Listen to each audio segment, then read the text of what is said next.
네, 오늘 말씀 봅니다. 말씀은 마태복음 10장 2절 말씀입니다. 제가 보겠습니다. 12사도의 이름은 이러하니 베드로라 하는 시몬을 비롯하여 그의 형제 안드레와 세베대 아들 야고보와 그의 형제 요한이라는 말씀입니다. 이 말씀을 통해서 사실 이제 지난 시간에 그러니까 이제 1절이 그런 거죠. 1절이 뭐냐면은 예수님의 12제자. 예수께서 그의 12제자를 부르사 더러운 귀신을 쫓아내며 예수께서 12제자를 부르신 것은 12이라는 것은 상징적인 단어예요. 12라는 것은 상징적인 할렐루야. 그러니까 구약에 12지파가 있기 때문에 그런 기둥 같은 거죠. 그죠? 구약의 어떤 하나님의 백성의 어떤 그런 기둥 같은 역할을 신약에서는 12사도가 하는 거죠. 그래서 12이 꼭 필요한 겁니다. 그러나 여기서는 상징적으로 12제자를 선택하신 것이고 실제 예수님의 제자는 많았어요. 그죠? 목숨이 많은 사람 중에 12명을 사람에게 택하신 것은 바로 구약과의 연속성을 위해서 그렇게 선택했다라고 합니다. 그 12제자를 부르신 것은 뭐 고치고 뭐 귀신 쫓아내고 뭐 이런 거 얘기하시는데 결국은 뭐예요? 사람들에게 이거 하는 거잖아요. 그죠? 사람들에게 그렇게 하는 것은 불편함으로부터 아픔으로부터 고통으로부터 뭐 하기 위해서 구원해내기 위해서 그렇게 한다라는 거죠. 결국은 12사도를 세운 것은 예수님을 알게 함을 통해서 우리가 영생할 수 있는 길, 영생의 길을 가게끔 하는 그런 역할을 누가 하는 겁니까? 12제자가 하는 거예요. 그죠? 12제자가 한다는 얘기는 상징적이라 했잖아요. 그리고 예수님의 수많은 제자를 대표하는 거죠. 그러면은 예수님의 수많은 제자가 할 일은 뭐예요? 예수님의 이름으로 백성을, 사람을 구원하는 거죠. 그죠? 그런 얘기를 하는 것이고, 오늘부터 한 3시간 동안은 한 3주, 제가 하는 시간 한 3주일 동안은 12제자의 이 12제자가 있어요. 12제자가 있는데 한 번에 4명씩 그렇게 해서 오늘은 4명이에요. 여러분이 잘 아는 베드로, 그리고 또 베드로의 동생 안드레. 우리나 찬양 중에 보면 베드로와 안드레 뭐 이런 뭐 찬양 막 있어요. 이제 안드레 좀 유명하죠. 이름은 유명해요. 그러나 실제 성경에서의 역할은 그렇게 유명하지가 않아요. 그리고 세베대 아들 야고보와 그의 형제 요한, 이렇게 4명이 나오는데 미리 말씀드리면 여기서 이제 제가 이야기하고자 하는 것은 이렇게 예수님의 12제자가 있는데 이 12제자 중에는 어떻게 보면은 예수님의 말씀을 충실하게 전하는 사람도 있고 또 그렇지 않고 배신하는 사람도 있어요. 그죠? 그리고 또 어떤 제자는 상당히 유명한 제자도 있어요. 그래서 책도 많이 쓰고 성경을 많이 쓰고 성경도 많이 쓰고 상당히 그 역할도 엄청난 역할을 감당하는 사람도 있는 반면에 그러나 또 역할 자체가 거의 없는 사람도 있어요. 그래서 이런 것이 우리에게 주는 메시지가 뭘까? 그리고 또 하나는 12제자를 이제 우리 한번 생각하고 예수님 12제자 정도는 우리가 알아야죠. 그죠? 그래서 이제 그런 의미에서 12제자를 좀 자세하게 이제 알아보는 시간 한번 가져볼게요. 일단 기억하세요. 예수님의 제자 이름이 12제자 이름 여러분이 누구나 알 수 있는 게 누구예요? 베드로. 그죠? 베드로. 그리고 예수님을 베드로가 먼저 만난 것이 아니고 그 동생 안드레가 먼저 만나서 예수님을 먼저 만나가지고 그 예수님 앞에 안드레가 예수님 앞에 누구를 데리고 와요? 형 베드로를 데리고 오는 거, 전도하는 거죠. 그죠? 그러니까 사실 형제 전도하는 게 쉽지 않잖아요. 가족 전도하는 게 진짜 쉽지 않거든요. 그런데 예수님도 동생들이 원래 예수님을 믿었을까요? 안 믿었어요. 예수님이 부활 승천하기 전까지는 예수님 동생들이 예수님을 믿지 않았어요. 메시아로 믿지 않았어요. 그러니까 믿지 않았지만 나중에 예수님의 동생들이 이제 예수님을 믿고 그 동생들 중에 예수 동생 야고보가 있어요. 그 사람이 이제 성경에 나오는 야고보서를 쓴 사람이에요. 그리고 또 예수 동생 중에서 유다라고 있어요. 그래서 우리 성경에 보면 유다서라는 게 있어요. 그 유다서도 역시 예수 동생이 쓴 거예요. 그렇지만은 예수님 당시에는 예수님을 성경에 보면 좀 부끄럽게 여기고 뭐 이렇게 생각한 것 같아요. 왜냐하면 하도 이제 예수님께서 이제 기적과 이적을 막 행사하고 다니니까 그게 좋은 쪽은 면이 아니고 그때는 이제 좀 이렇게 부끄럽게 그래서 우리 특히나 그 예수 동생 중에 아마 야고보일 것 같아요. 첫째 동생 야고보가 우리 동네 갈릴리 동네에서 예수님 형이 좀 이런 거 하지 말고 창피하니까 저기 예루살렘 올라가서 그냥 좀 대도시에 가서 해. 뭐 이렇게도 하는 얘기가 나와요, 성경에. 그래서 그 시대에 그랬다는 겁니다. 마찬가지로 예수님의 오늘 12제자들도 뭐 너무나 완벽해서 12제자가 됐느냐? 그렇지 않다라는 거 일단은 그죠. 그 누구도 완벽한 사람이 있을 수 없어요. 그래서 이 사람들이 예수님의 12제자로 선택된 그 다음부터 특히나 아주 정확히 얘기하면은 예수님 그 당시에는 이 12제자들도 계속 뭐예요? 흔히 말하는 우리 떨어진다 그러나 믿음으로부터 떨어지는 사람이 대부분이에요. 그죠? 대표적인 게 베드로. 그렇게 여러분 잘 아는 게 누구예요? 도마. 이런 사람들이 예수님을 믿지 못하잖아요. 그죠? 그러나 예수님을 적극적으로 믿어지는 시기가 있어요. 그 시기가 언제냐면은 예수님이 십자가 달려 죽으시고 부활하시고 승천하시고 그죠? 그래서 부활하셔가지고 이 땅에 예수님이 40일 동안 사세요. 40일간 사시고 그리고 제자들이 다락방에 모여서 예수님께서 가시면서 그러잖아요. 그죠? 너희는 내가 약속한 성령을 기다려라. 그래서 10일 동안 열심히 기도해서 그래서 우리 오순절날 성령이 강림하는 겁니다. 그래서 예수님이 죽고 나서 부활한 다음부터 50일이에요. 부활하고 나서 40일간 이 땅에 사시는 동안 그리고 승천하고 나서 이게 이제 여기가 공개 제일 안 줘요. 우리 교회 중에서 양쪽에서 모아가지고 여기 완전 가스실인 것 같아요. 그리고 이제 아무튼 50일 돼서 성령 세례를 각자 받잖아요. 그죠? 받고 나서 어떻게 돼요? 받고 나서 사람들이 완전히 다 180도로 변해요. 그래서 특히나 오늘부터 볼 예수님의 12제자 이름이 나오는데 이 12제자 중에 한 사람은 딴 길로 가고 11제자는 다 변화된 삶을 하는 거죠. 그러나 그 제자들 중에서도 다 똑같이 않다라는 거다. 특히나 오늘 보면은 이제 베드로 그리고 베드로의 동생이 누구라고요? 안드레. 안드레. 근데 뭘 안 드려야 되는데 안드레가 잘 드려 예수님에게. 그래서 어떻게 잘 드리는지 특히나 누구 형 베드로를 예수님 앞에 갖다 드린 거예요. 그죠? 엄청 큰 거잖아요. 그죠? 우리 가족 전도 잘 안 되잖아요. 그죠? 진짜 안 돼요. 그죠? 뭐 다른 전도도 잘 안 되지만 가족 전도 가족 전도 안 된다니까 이렇게 만내 얼굴이 붉어지는 분들이 제가 그러시죠. 그래서 이제 말씀드렸잖아요. 저희 형님들이 계시는데 저에 대해서 자랑스럽게 생각하는 것 같아요. 친구들 한테도 우리 동생이 목사고 또 신학도 가르치러 다니고 이렇게 자랑스럽게는 얘기하는 것 같은데 교회는 안 나가요. 그래서 아무튼 그래요. 아무튼 오늘 아침에도 전화 왔더라고요. 저희 유엔 형님이 이제 잘 갔다 왔냐고. 근데 갔다 온 일부 전화 안 했어요. 그래서 이제 바쁘기도 하고 또 나름 이제 좀 쉬느라고 전화 안 했으니까 먼저 전화 왔더라고요. 그래서 아무튼 예수님의 이 12제자 중에 일단 여러분 생각할 수 있는 사람이 베드로 그리고 동생 안드레. 베드로는 엄청 유명한 사람, 안드레는 유명하지 않은 사람. 그리고 세베대 아들이 둘이 있는데 야고보와 그 형제 요한. 이 야고보, 이제 세베대 아들 야고보는 정말 유명하지 않아요. 그러나 또 그 역할이 있어요. 그 역할이 이 예수님의 11제자죠. 사실은 11제자, 즉 12제자 중에 가장 먼저 순교하는 사람이 이 사람이에요.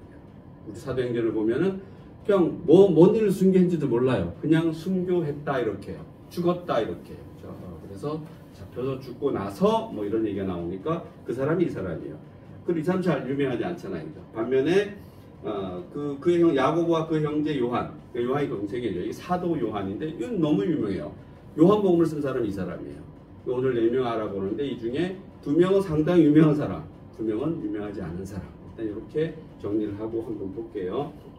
그래서 예수님의 12제자는 보통 나누기를 한 4명씩 해서 3그룹으로 나눠요. 그러니까 오늘 첫 번째 그룹인데 바로 베드로, 안드레, 야고보, 요한입니다. 이름 한번 해볼까요? 베드로, 시작. 베드로, 안드레, 야고보, 요한. 그래서 정확히 하면은 시몬이라 하는 베드로, 그의 동생 안드레, 세베대의 아들 야고보라 그래요. 왜냐하면 똑같은 이름이 또 뒤에 막 나와요. 그죠?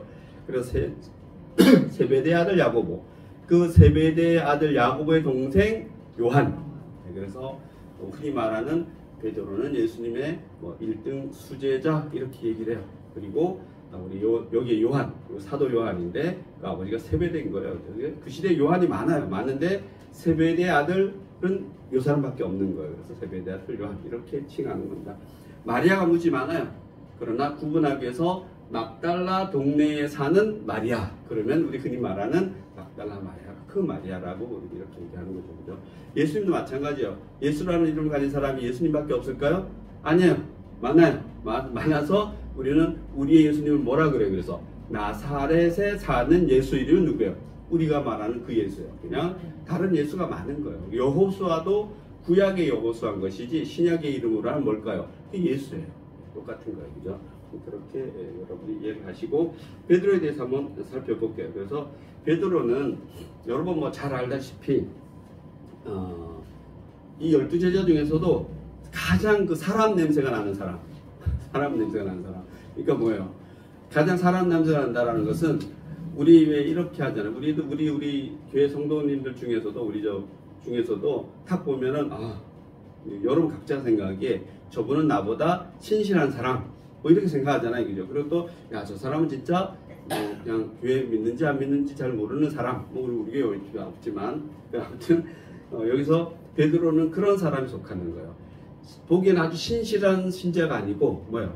그냥 뭐 그래 봐서 때에 따라서 필요하면 예수님을 부인하기도 하고 또 여러 가지로 좀 성질이 급해서 뭔가 실수하는 사람도 있고 뭐 그렇게 하는 표현을 보이는 거죠. 그죠? 그래서 예수님의 제자 중에서 가장 인간적인 어떤 그런 면을 보여주는 것이 바로 베드로다. 이렇게 여러분이 뭐 알고 있듯이 이해하면 되시죠. 그죠? 그리고 베드로는 뭐 배운 것이 많고 이런 것도 아니고 배운 것도 사실 없어요. 그렇기 때문에 상당히 어떤 배운 것도 없고 아무것도 없지만 나이는 많아. 예수님의 제자 중에서 나이는 많은 편인데 그런 베드로가 사실은 예수님의 그 그룹들을 제자의 그룹들을 이끌어가는 역할을 하는 거예요. 그래서 우리가 뭐 많이 배우고 이런 것도 어떻게 보면 중요하지 않다라고 이렇게 성경을 얘기하는데 대표적으로 베드로가 그런 모습을 보여줍니다. 그래서 베드로는 자기의 허물과 약점을 왜 어떻게 감추지 못하고 쉽게 노출하는 사람이 베드로다. 이렇게 여러분 이해하면 되겠습니다. 특히나 이제 베드로 얘기를 이제 예를 들어 보면은 예수님이 한 번은 이렇게 물에서 쭉 걸어오시니까 베드로가 뭐라 그래요? 야 예수님이다. 그리고 물에 걸어오니까 나도 물에서 걷게 해주세요. 이러잖아요. 그죠? 기억하시죠? 그죠? 그래서 예수님이 뭐라 그래요? 오라. 이렇게 하죠. 그러니까 걸어가요. 걸어가다가 좀 있다가 빠져요? 안 빠져요? 빠져요. 그러니까 예수님이 그러시죠. 이 믿음이 약한 놈아야 되는 거죠. 그 처음에 걸어올 때는 걷다가 그 다음에 뭐요? 이거 긴가민가 하는 거죠. 그죠? 그때 믿음이 어떻게 떨어지는 거죠. 이게 빠지는 거죠. 그래서 그런 면을 보여주시죠. 그래서 예수님이 베드로에게 뭐라 그러냐면 믿음이 작은 자여 왜 의심하였느냐. 우리 일상생활이죠. 그죠? 우리 일상생활 주문을 약간 저거는 더 열어주세요. 공기가 지금 아니 여기 옆에 예. 다들 하프 마시고 이런 거 보니까 이 안에 공기가 좀 그래서 바로 이 말은 믿음이 약하다고 이 말은 어째서 처음 믿음을 계속 유지하지 못하느냐 이런 거죠. 우리도 마찬가지잖아요. 우리도 사실 여러분 예수 믿는다 그리고 고백하고 나서 어느 순간순간 떨어져요 안 떨어져요? 떨어지잖아요. 그죠? 떨어지잖아요. 오늘 또 보니까 우리 교회 사건이 많더라고요. 그래서 또 큰 사건 그제 하시고 또 우리 권사님 그 지하철에서 인나셔서 이 손잡이를 빨리 못 잡으셔가지고 앞으로는 손잡이가 좀 이렇게 쭉쭉 내려왔다 올라갔다 하는 일이 뭐 이런 게 있어서 좋겠네. 그죠? 내 눈앞에 딱 내려왔다가 필요한 버튼 누르고 탁 올라가고 이러는 거. 이제 우리 권사님 연세쯤 되시면은 생각보다 몸이 많이 반응이 늦잖아요. 그죠? 그래서 아무튼 오늘 지금 많이 아프신 것 같은, 아프실 것 같아요. 그리고 또 우리 이쁜 강아지가 그거 좀 심각하네요. 그죠? 아무튼 여러 가지로 일이 많은데 그런 일들이 아무튼 잘 어떤 치유가 잘 됐으면 좋겠습니다. 여러분이 치유가 잘 됐으면 좋겠어요. 그래서 어떤 그런 일이 생기면은 나에게 왜 이런 일이 생기냐면 아니 하나님 왜 하필이면 나에게 왜 이렇게 생기죠. 그죠? 그럼 여러분 많은 사람 생각해도 좋지만 사도 바울 같은 사람 생각해도 좋아요. 그죠? 그렇게 열심히 예수님을 전하는 사람이지만 사도 바울에게는 병이 있고 또 하나님이 예수님이 그렇게 많은 사람들의 병을 고쳐주는데 사도 바울이 갖고 있는 병을 고쳐준다 안 고친다? 안 고쳐줘요, 그죠? 네 그냥 그 병 갖고 살아라 이렇게 얘기하는 겁니다. 그 병이 내게 족하다 이렇게 얘기를 해요. 그러니까. 그리고 또 사도 바울은 그렇게 열심히 예수님을 전하고 우리 성경에 신약 성경에 그때는 몰랐겠지만 치대한 영향을 끼친 사람임에도 불구하고 그는 이렇게 로마에게 교수형 칼로 목을 베어서 죽는 그런 교수형을 당하죠, 그죠? 또 욥 있잖아요, 그죠? 욥 이렇게 생각하시고 그러면은 그런 고난이 성경은 이렇게 딱 써 있어요, 그죠? 고난이 뭐다 유익이다 이렇게 써 있어요, 놀랍게도. 그래서 우리가 만약에 어떤 기복신앙적으로 예수를 믿거나 성경을 대하면은 여러분 그냥 하나도 은혜되는 게 없을 수가 있어요, 그죠? 진짜 나에게 이런 일이 안 되잖아요, 그죠? 우리 기독교 예수 믿는 사람에게는 뭔가 더 큰 축복이 있어야 되잖아요, 그죠? 흔히 우리 말해서 그냥 우리 토속 신앙을 믿는 사람들 보면은 흔히 무당 그런 데 가면은 크게 능력 있으면은 가면은 뭐 받아야 돼요? 복 받아야 되잖아요, 그죠? 돈 많이 주면 복 받아야 되는데 믿음이 커지면은 뭔가 큰 걸 받잖아요. 받아야 된다 얘기하잖아요, 그죠? 그러나 그것이 실제 그런지 안 그런지 잘 모르겠지만 우리가 성경에서 또 예수님과 하나님을 통해서 그러한 것을 여러분이 기대하신다라면 그러면 돼야 안 돼요? 전혀 맞지 않아요. 그러면 그 반대, 성경은 그 반대로 계속 얘기하고 있는 거예요, 그죠? 너희들이 나를 믿으면 믿을수록 내 제자가 되면 될수록 하나님 나라에서는 크게 상급이 있겠지만은 이 세상에서는 너희가 어떻게 될 수 있다? 내 이름으로 나를 믿는 것으로서 너희들이 고난과 고통을 당할 수 있다 없다? 있다. 내가 바로 그렇게 하고 간다 이렇게 얘기하잖아요. 내가 이렇게 창으로 찔리고 내가 다 죽고 죽음으로써 그러한 적대 세력들에게 이런 것을 당하고 내가 다시 부활해서 간다. 그러나 너희도 그런 고통이 있을 것이다 없을 것이다? 있을 것이다. 더한 고통이 있을 것이다. 반면에 내가 그러한 능력을 행사했듯이 너희는 그보다 더 큰 능력도 행사할 수 있다 없다? 있다 이렇게 얘기하는 거예요. 근데 여러분에게는 그렇게 큰 능력은 보이지 않고 뭐만 보여요? 고통만 보이는 거예요, 그죠 이게. 그래서 오늘 저에게는 큰 고통이 저거죠. 10년을 있었는데 처음 있는 일이라 가지고 그래서 이제 녹화가 되고 있어가지고 구체적으로 얘기를 못하고 아무튼 사실 깜짝 놀랐어요, 그죠? 근데 무너지게 하겠어요, 그죠? 또 무너지면 어떻게 이렇게 피치는 가야지, 그죠? 그래서 이런 베드로의 그 강에서 일어난 사건. 그리고 또 베드로는 또 있어요. 베드로는 좀 많아요. 성경 비중을 차지하는 비중이 많으니까 많죠, 그죠? 베드로가 쓰지 않았음에도 불구하고 복음서는 베드로가 쓰지 않았어요. 베드로는 베드로 전서, 베드로 후서만 썼어요. 신약 성경에 보면은 그냥 나머지 이제 복음서에는 베드로가 쓰지 않았음에도 불구하고 마태, 마가, 누가복음에 보면 베드로가 상당히 비중 있게 나와요. 그죠? 사도행전을 보면은 누가가 썼음에도 불구하고 베드로가 상당히 비중 있게 나오는 인물이에요, 그죠? 그만큼 예수님이 크게 쓰셨다 안 쓰셨다? 크게 쓰신 거예요, 그죠? 크게 여러 가지 일을 크게 쓰신 거죠, 그죠? 그래서 밤이 맞도록 고기를 잡았지만 고기를 한마디로 잡지 못해요, 그죠? 그러나 이제 우리는 지금 예수님이 우리의 신이시지만 그 당시에 예수님은 뭐예요? 직업이 목수예요, 목수. 베드로의 직업은 어부예요. 근데 베드로가 고기를 못 잡았는데 베드로는 뭐예요? 어부니까 고기 잡는 데는 도가 튼 사람이잖아요, 그죠? 예수님은 모르는 사람이 그냥 목수예요, 목수. 목수인데 가서 베드로 뭐라 그래요? 야, 저쪽에 가서 던져봐. 그러면 보통 같으면 니나 잘하세요. 가서 집이나 지어. 이랬을 건데 베드로가 그렇게 하지 않아요, 그죠? 목수가 가서 야, 너 저 던져봐니까 베드로가 그렇게 들어요. 말을 들어요, 안 들어요? 들어요. 들어서 만선을 이루는 거죠, 그죠? 바로 베드로가 이런 사람이에요, 그죠? 그래서 바로 신앙적인 권위 앞에서 두려움을 느끼는 솔직한 사람이 베드로라는 거예요. 그래서 그렇게 자기는 밤새도록 가서 어부임에도 불구하고 헛수고를 했는데 목수인, 여러분이 우리 신이신 예수님이라 생각하면 곤란해요. 이때는 목수인 예수가 와가지고 베드로에게 야, 너 저쪽 가서 한번 던져봐봐. 고기 보이네 저기. 그러니까 이 새끼 미쳤나? 이러지 않고 가서 던지는 거예요. 그리고 나서 하는 말이 주여 내게서 떠나시옵소서. 이 말은 뭐냐면 구약 사람들이 하나님을 보면은 죽는다라고 생각했기 때문에 그 순간에 주여 나를 떠나시옵소서 하는 것은 당신이 하나님이라고 고백하는 거야.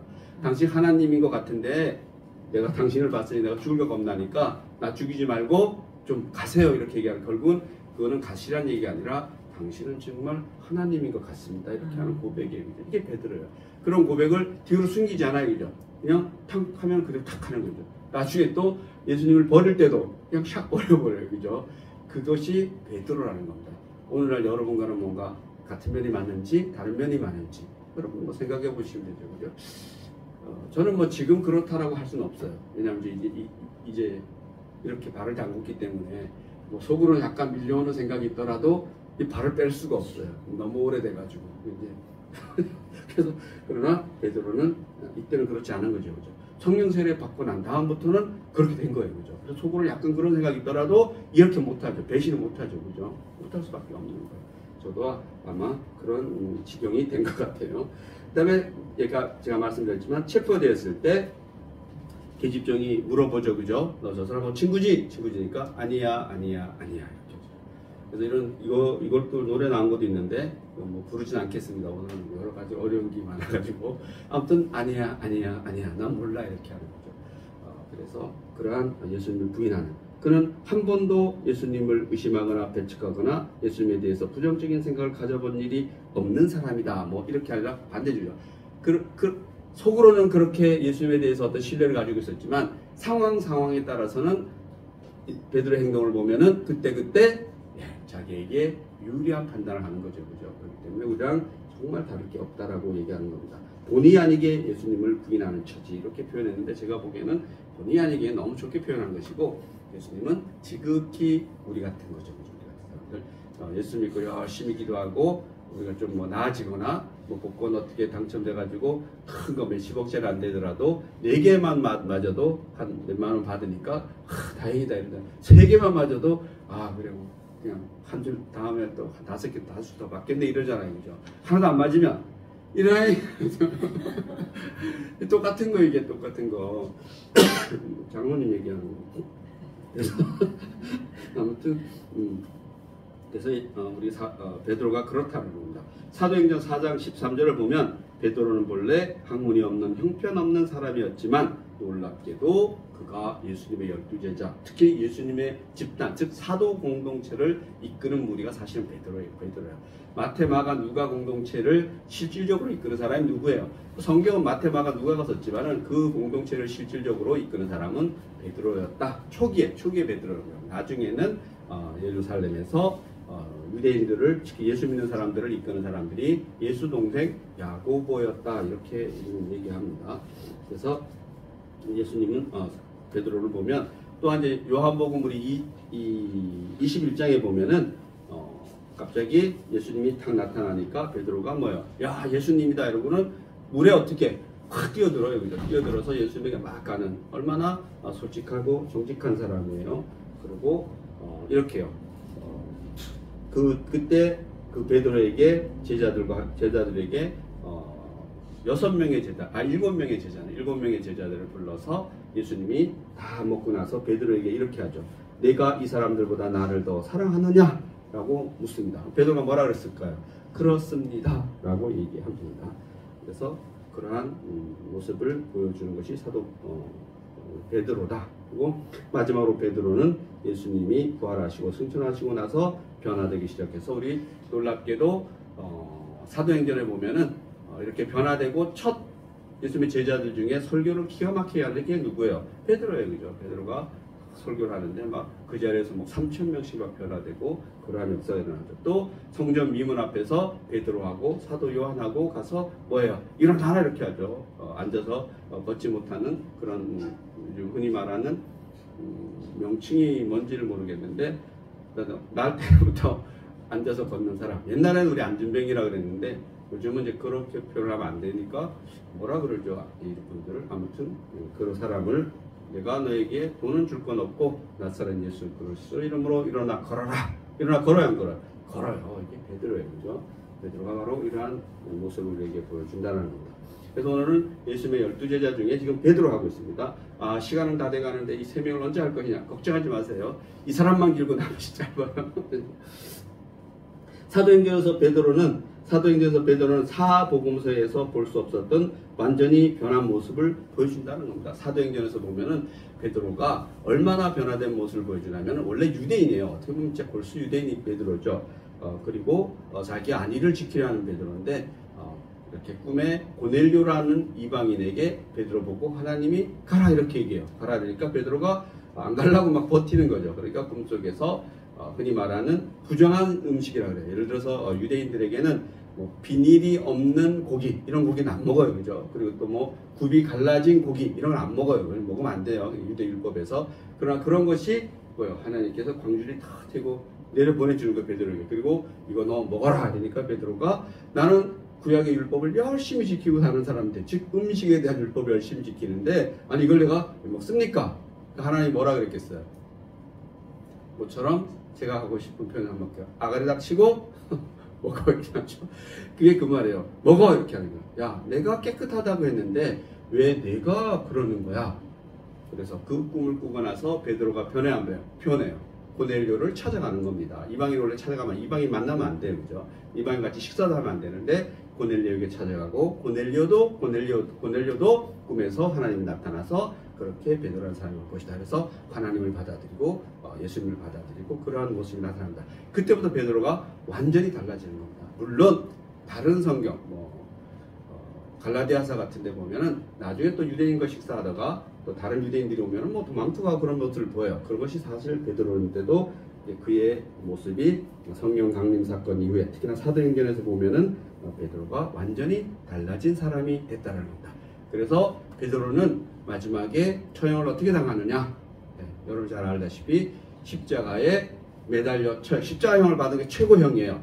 예수님이 십자가에 똑바로 매달려서 예수님은 이제 죽었잖아요, 그죠? 베드로가 그것이 우리 예수님이 똑바로 매달렸는데 내가 어떻게 같이 죽을 수 있게 그렇게 죽을 수 있겠느냐? 그래서 나는 거꾸로 매달아 주세요. 이래서 예수님은 베드로를 거꾸로 매달렸대요. 그래서 거꾸로 이게 웃어도 그런데 그냥 똑바로 매달려도 힘든데 베드로는 그래서 십자가에 거꾸로 매달려서 순교했다라고 그렇게 전해진 사람이 바로 베드로다라고 합니다.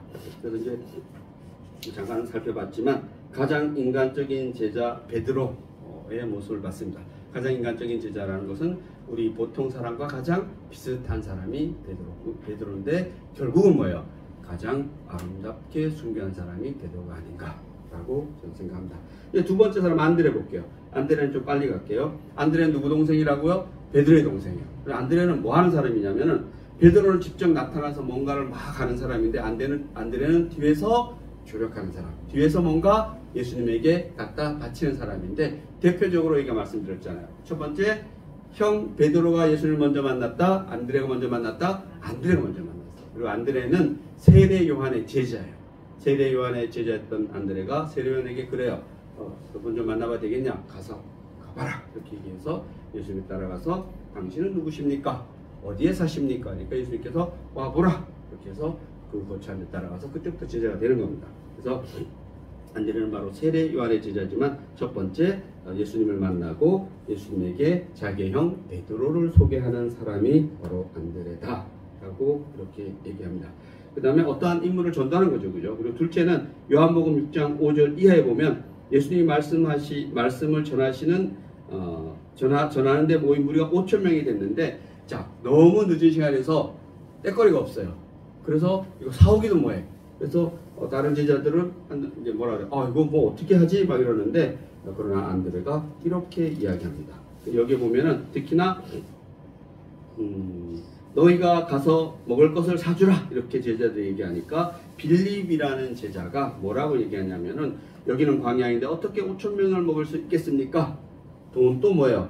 상당히 많이 든다. 200데나리온이 필요한데 이걸 어떻게 준비할 수 있겠습니까? 라고 이렇게 얘기해요. 그러나 안드레는 뭘 하냐면은 그 많은 청중 중에서 어린아이 한 명을 만나게 되는데 그 어린아이가 뭘 가지고 있어요? 작은 그 새끼고기 5개, 빵 2개. 그래서 우리는 오병이어라 그래요. 이 아이를 누구에게 데리고 가요? 예수님에게 데리고 가요. 자, 베드로를 누구에게 데리고 가요? 예수님에게 데리고 가요. 그런데 또 지금 뭐예요? 이 아이를 예수님에게 데리고 가요. 데리고 가서 바로 예수님께서는 그 아이를 통해서, 즉 사실 안드레의 믿음을 보인 거죠, 그죠? 아마 데려가면서 그랬을 것 같아요, 제 생각인데, 야, 이거 갖고 예수님 어떻게 할 수 있지 않으실까? 이 작은 물고기 5마리하고 이 빵 2개라도 이걸로 예수님은 뭔가 할 수 있을 거야라는 어떤 믿음이 있었을지도 모르죠, 그죠? 그래서 예수님은 바로 안드레 안에 있는 그 믿음을 보시고 작은 떡 2개와 작은 물고기 5병이어니까 실수했습니다. 떡 5개와 작은 물고기 2마리, 그죠? 5병이어네, 그죠? 그래서 그걸 가지고 축사하시고 5,000명을 먹고도 뭐야? 남아요, 안 남아요? 남아요, 그죠? 그런 일을 나타난 겁니다. 그리고 셋째로 요한복음 12장 12절 이하에 보면 예수님이 예루살렘에 입성하실 때 사람들이 호산나 호산나 하며 찬송합니다. 축제가 있는 다음날 축제 구경하러 왔던 헬라인 중 몇 사람이 빌립에게 가서 뭐라면 예수님 뵙기를 요청해요. 예수님 뵙기를 요청하는데 그때 빌립이 그들을 데리고 누구에게 가려면 예수님에게 가는 것이 아니라 바로 안드레에게 이 사람들을 데려가요. 그러니까 안드레가 바로 그들을 데리고 예수님에게 또 데리고 가요. 그러니까 지금까지 본 것 중에 3번이나 벌써 형도 데리고 가고 물고기나 떡을 가지고 있는 아이도 데리고 가고 여기에 호산나 호산할 때 그때 헬라인이니까 이방인이죠. 이방인 중에 예수님을 보고 싶어하는 사람을 또 안드레가 예수님에게 데리고 가는 그런 역할을 합니다. 그는 그저 소개해주는 그런 역할을 했던 사람이 누구다? 안드레다. 여러분 혹시나 여러분이 뭔가 크게 하나님 나라를 위해서 교회를 위해서 뭔가 하지 않더라도 여러분이 생각하기에 야, 나는 뭐 기도도 아니고 찬양도 안 하고 뭐 아무것도 안 하는 것 같아. 전도도 안 하고 아무것도 안 하는 것 같아. 그러나 그렇지 않다라는 겁니다. 여러분이 적어도 주일에 와서 예배드리는 이 모습 하나만 가지고도 여러분은 큰 일을 감당하고 있다라고 생각합니다. 그리고 여러분이 주변에 다니면서 누구를 만났을 때 혹시 뭐 종교가 뭐야? 아니면은 탁 사람을 만났을 때 누가 여러분 보고 혹시 교회 다녀? 아니면 뭐 아마 예수 안 믿는 사람이 예수 믿어 이렇게 말하기는 어려울 거예요, 그죠? 주로 교회 다녀? 뭐 이렇게라도 묻는다라면 벌써 여러분은 제가 보기에는 어느 정도 예수님의 일을 감당하고 있다라고 그렇게 생각합니다. 그것이 바로 안드레라는 겁니다. 그래서 베드로 봤습니다. 베드로 보고 베드로의 동생 안드레. 여러분 크게 생각하세요. 베드로는 뭔가 잘하는 사람, 그죠? 그 동생 안드레 역시 뭔가 유명하진 않지만 베드로도 예수님에게 소개하고 어린아이도 예수님에게 소개하고 또 이방인도 예수님에게 데리고 가고 이러는 사람이 바로 누구였다? 안드레였다. 특히나 그를 통해서 형을 통해서 큰 역사를 일으키는 중간다리 역할을 하는 것이 안드레였다. 그래서 여러분도 지금 뭔가를 하고 있지 않을까? 저도 개인적으로 그렇게 생각합니다. 저희 아까도 말씀드렸지만 우리 이 형제들이 그렇게 예수님을 열심히 믿는 형제가 있지 않지만 그러나 지금 어느 한편에서는 저도 이러한 역할을 하지 않았을까? 이렇게 그런 생각합니다. 그 다음에 이제 야고보하고 요한 얘기를 할 건데 세베대 아들 야고보와 세베대 아들 요한을 얘기하는 겁니다. 이 야고보하고 요한은 어떤 이름이 붙여지냐면 우레의 아들 이러한 별명이 있어요. 우레의 아들. 그러니까 우레의 아들이 세베대의 아들 야고보와 요한의 그 명칭이 우레의 아들이라고 사실은 이렇게 붙여져 있어요. 그만큼 이 두 사람이 뭐란 얘기예요? 성격이 크고 뭔가 활달하고 뭐 이렇게 했던 사람들이에요. 그죠? 그러나 이 사람들 중에 특히나 우리가 사도 요한, 특히 요한을 보면은 나중에 아주 세밀한 사람이 돼요. 세밀하고 꼼꼼한 사람이 돼요. 성질 급한 사람이 꼼꼼한 사람이 되는 그러한 모습을 우리는 야고보와 요한을 통해서 볼 수 있다라고 합니다. 그러니까 예수님이 야고보와 요한에게 뭐냐면 보아너게 이렇게라는 이름을 붙여줘요. 보아너게. 이 보아너게가 뭐냐면은 바로 우레의 아들이라는 그런 별명을 지어주는 걸로 봐서는 이 두 사람은 상당히 성격이 활동적이었던 사람이다 이렇게 얘기할 수 있습니다.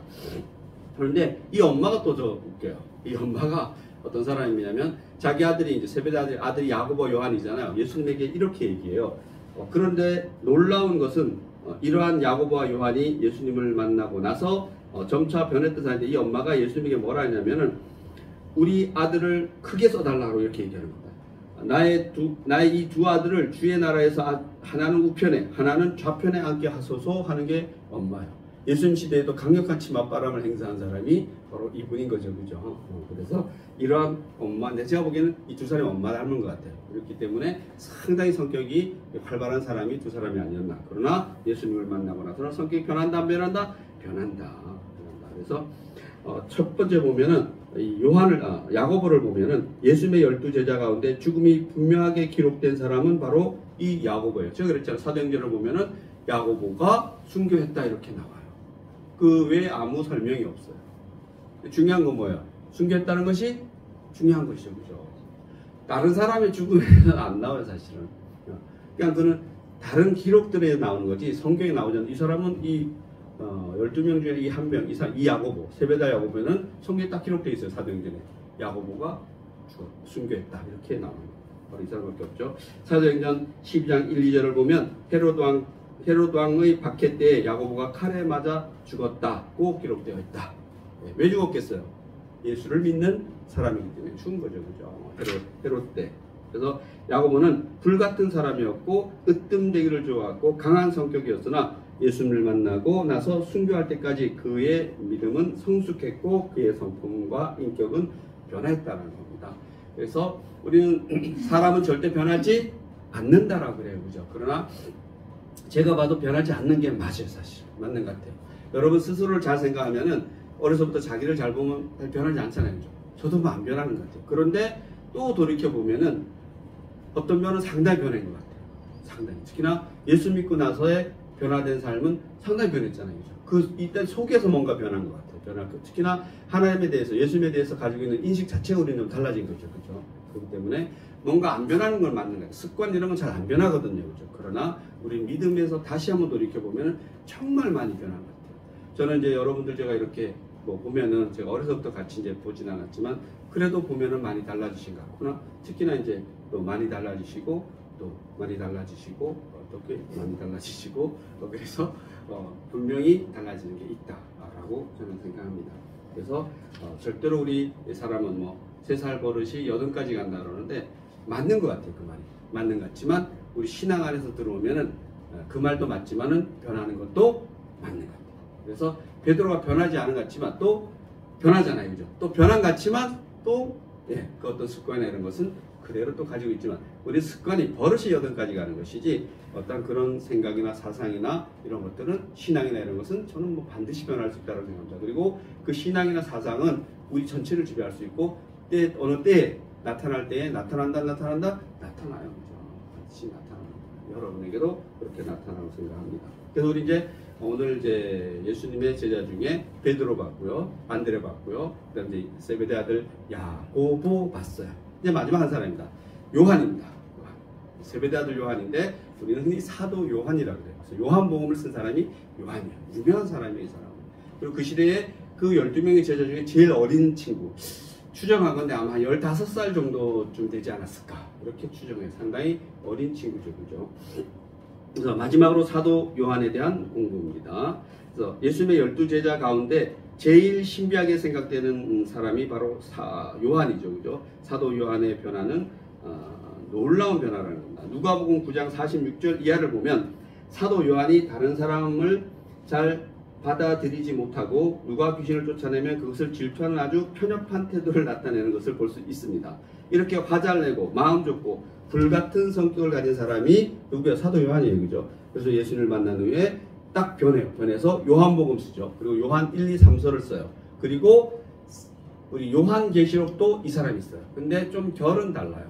요한계시록은 사도 요한이 어떤 영감을 받아서 어떤 그런 영적인 충만한 상태에서 쓰는 게 요한계시록이고 나머지 요한복음하고 요한 1, 2, 3서는 그렇지 않아요. 그죠? 그래서 어떤 학문적으로 보면은 좀 구분되는 면이 있지만 아무튼 이것은 다 누가 쓴 거야? 사도 요한이 주축이 돼서 쓴 건 틀림없어요. 특히나 요한계시록은 사도 요한이 그냥 제가 보기에는 혼자 쓴 것 같고 나머지 요한복음과 요한 1, 2, 3서는 사도 요한이 주축이 된 요한 공동체에 글을 쓰는 어떤 무리들이 있었던 것 같아요. 그래서 어떤 편집적인 과정도 거치지 않았을까. 이건 제 생각입니다. 그래서 그렇게 탄생한 것이 바로 사도 요한의 복음서들이죠. 그죠? 사도 요한의 글에서 가장 많이 쓰는 단어는 뭐냐? 사랑이에요. 사랑. 그리고 성령. 그래서 우리가 요한복음을 성령복음이라고 해요. 그죠? 그리고 또 요한복음에 보면은 요한복음 1장 1절 여러분 아실 겁니다. 태초에 하나님이 계셨는데 그 하나님과 같이 누가 있었다? 말씀이 있었다. 그 말씀이 누구다? 예수님이다. 이렇게 해요. 그래서 성경 어디에도 그런 데가 없어요. 예수님이 하나님이다라고 얘기하는 확실한 구절은 요한복음 1장 1절이에요. 다른 데 보면은 예수님이 아버지이고 아들이고 뭐 이렇게 표현되어 있잖아요. 그죠? 그러나 요한복음에 보면은 예수님이 누구다? 하나님이다 이렇게 표현해요. 그래서 우리는 예수님이 하나님이다라고 표현된 성경은 어디에 있느냐? 요한복음 1장 1절에 있어요. 그만큼 요한복음은 중요하다 안 중요하다? 중요하다. 만약에 제가 생각합니다. 이건 제 생각입니다. 요한복음 1장 1절이 그렇게 없었으면은 우리는 성경을 통해서 예수님이 하나님이다라고 주장하는데 조금 반대적인 주장이 있어요.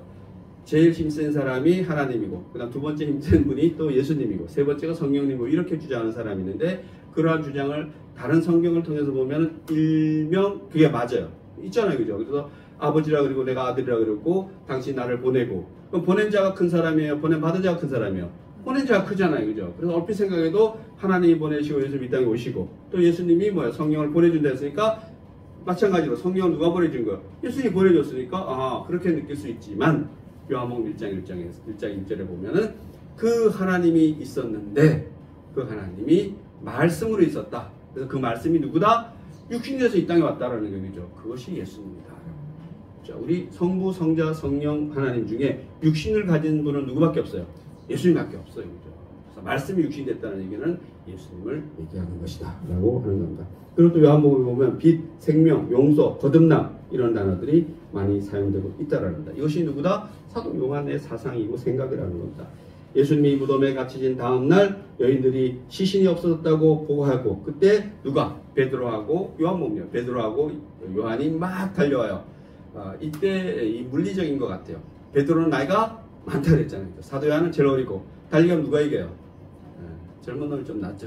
그래서 막 뛰어왔는데 무덤에 사도 요한이 먼저 도착해요. 원래 성질 급하고 막 나서기 좀 좋아하고, 엄마 보세요. 우리 아들 한 사람 예수님 좌편, 한 사람 예수님 우편 이렇게 좀 많게 해주세요. 이렇게 얘기했는데 그 아들도 엄마 닮았을 거 아니에요. 그러면 탁 들어가서 어떻게 예수님을 빨리 예수님 어디 갔는지 나대고 싶은데 그렇지 않아요. 동굴 앞에 딱 도착해서 기다려. 누가 올 때까지. 저 뒤에서 베드로 뛰어올 때까지 딱 안에만 주변만 살펴요. 얼마나 침착해요, 그죠?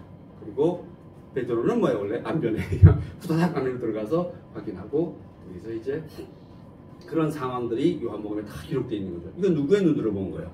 사도 요한의 눈으로 본 거예요. 그만큼 요한복음은 상당히 섬세하고 잘 쓰여진 복음서라고 얘기해요. 그만큼 사도 요한이 바뀌었다 안 바뀌었다? 바뀌었다. 그런 모습을 보여주고 있는 겁니다. 그래서 결국은 그런 영적 분별력이 아주 뛰어난 사람이 사도 요한이고, 그렇기 때문에 요한복음 우리는 성령복음이라고 얘기해요. 그만큼 영적으로 뛰어난 시각을 누가 가질 수 있었다? 사도 요한이 가질 수 있었다라는 겁니다. 그래서 저는 요한복음 좋아합니다. 그래서 예수님 손에 붙잡혔을 때 사람들은 변화되기 시작한다는 겁니다. 아주 인간적인 베드로도 변했고, 조용한 안드레도 변했고, 불같은 야고보도 변했고, 성격이 급하고 화를 잘 내던 요한도 변했다는 겁니다. 그러므로 우리도 변할 수 있다 없다? 있다. 우리의 습관에 이런 것은 변하지 않을지 모르겠지만 우리 안에 있는 내면의 어떤 그런 흐름들은 여러분 뒤를 돌아보시면, 과거를 돌아보시면 많이 변했을 겁니다. 특히나 예수 믿기 전 후는 반드시 달라졌을 것이라고 저는 확신합니다. 우리 중에 성격이 급한 사람 반드시 변화될 것이고, 조용한 사람도 변화될 것이라는 것을 우리는 말씀을 통해서 우리는 알 수 있습니다. 우리는 예수님 손 안에 있어야 된다는 겁니다. 정말 중요한 겁니다. 우리는 누구 손 안에? 예수님 손 안에 있어야 돼요. 무슨 일이 있어도, 여러분이 생각하기에 잘못한 일이 있더라도, 안 좋은 일이 있더라도, 지금 여러분이 오늘 겪었던 어제 겪었던, 지난 세월 속에 겪었던 그런 아픔들이 아무리 크더라도 우리는 누구 안에 있어야 돼요? 예수님 손 안에 있으면 되는 겁니다. 예수님 손은 누구 손? 하나님 손이죠. 그죠? 우리가 능력을 측정할 수 없는 그런 손 안에 있는 겁니다. 제가 목사라서 여러분을 그 손 안에 있게 해줄 수 있습니까? 그러면 제가 누구예요? 하나님이지. 제가 여기서 이렇게 설교하고 있겠어요. 그죠? 지금 등 따지고 배부르게 있겠지. 저는 예수님처럼 그랬으면 아마 그렇게 막 십자가에 올라가고 칼 맞고 이런 거 안 했을 것 같아요. 물론 그게 제가 그 길이었다 모르지만 그죠? 예수님 길이니까. 근데 혹시 모르죠.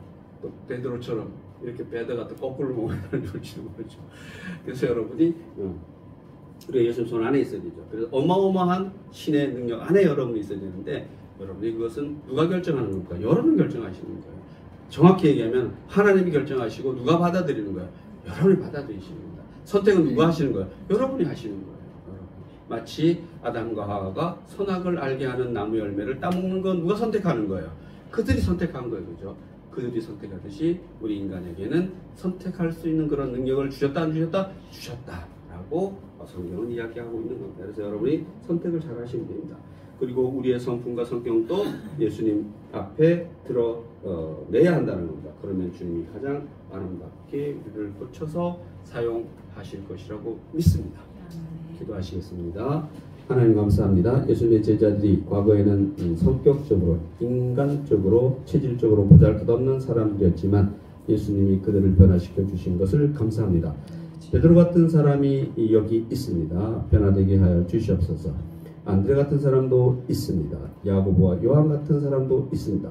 그들도 예수님의 스타일로 변하게 하여 주시옵소서. 예수님이 하나님이 사용하여 주시옵소서. 감사드리며 예수님의 이름으로 기도드립니다.